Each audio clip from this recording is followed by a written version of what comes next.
Bismillahirrahmanirrahim. Assalamualaikum warahmatullahi wabarakatuh. Perkenalkan, saya Danur Al-Fajri dengan NIM 10400121160 dari jurusan Ilmu Hukum, Fakultas Syariah dan Hukum, Universitas Islam Negeri Alauddin Makassar. Di sini saya akan membawakan materi tentang Perang Salib. Jadi, Perang Salib adalah gerakan umat Kristen di Eropa yang memerangi umat Muslim di Palestina secara berulang-ulang, mulai masa zaman ke-11 hingga masa zaman ke-13. Dengan tujuan untuk merebut tanah suci dari kekuasaan kaum muslimin dan mendirikan gereja dan kerajaan Latin di timur.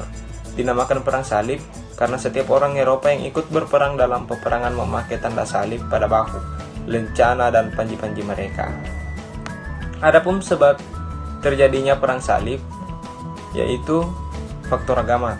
Direbutnya Baitul Maqdis oleh dinasti Saljuk dari kekuasaan Fatihiyah yang berkedudukan di Mesir menyebabkan kaum Kristen merasa tidak bebas dalam menunaikan ibadah di tempat sucinya. Faktor kedua, faktor politik. Kekalahan Bizantium di Mansikart pada tahun 1071 Masehi dan jatuhnya Asia Kecil di bawah kekuasaan Saljuk telah mendorong Kaisar Alexius untuk meminta bantuan Paus Urbanus II dalam usahanya untuk mengembalikan kekuasaannya di daerah-daerah pendudukan dinasti Saljuk. Faktor ketiga, faktor sosial ekonomi.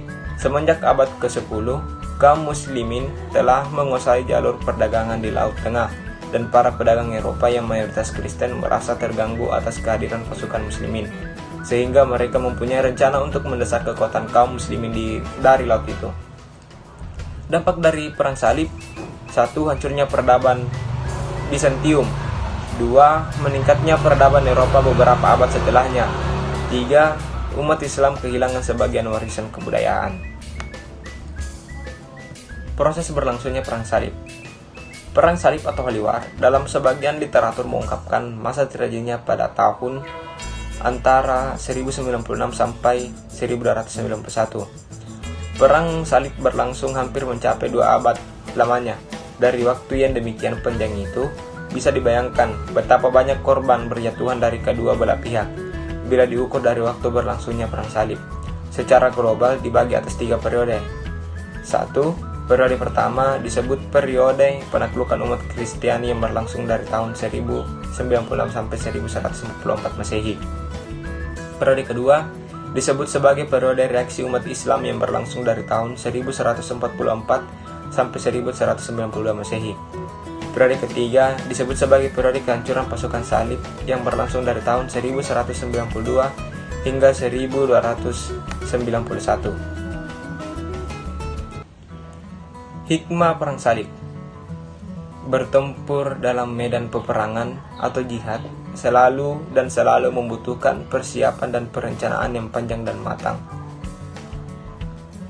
2. Keyakinan akan pertolongan Allah Subhanahu wa Ta'ala kepada para hambanya yang ikhlas berjuang menegakkan Islam di muka bumi adalah faktor terpenting dari sekian banyak faktor penentu kemenangan kaum muslimin dalam Perang Salib.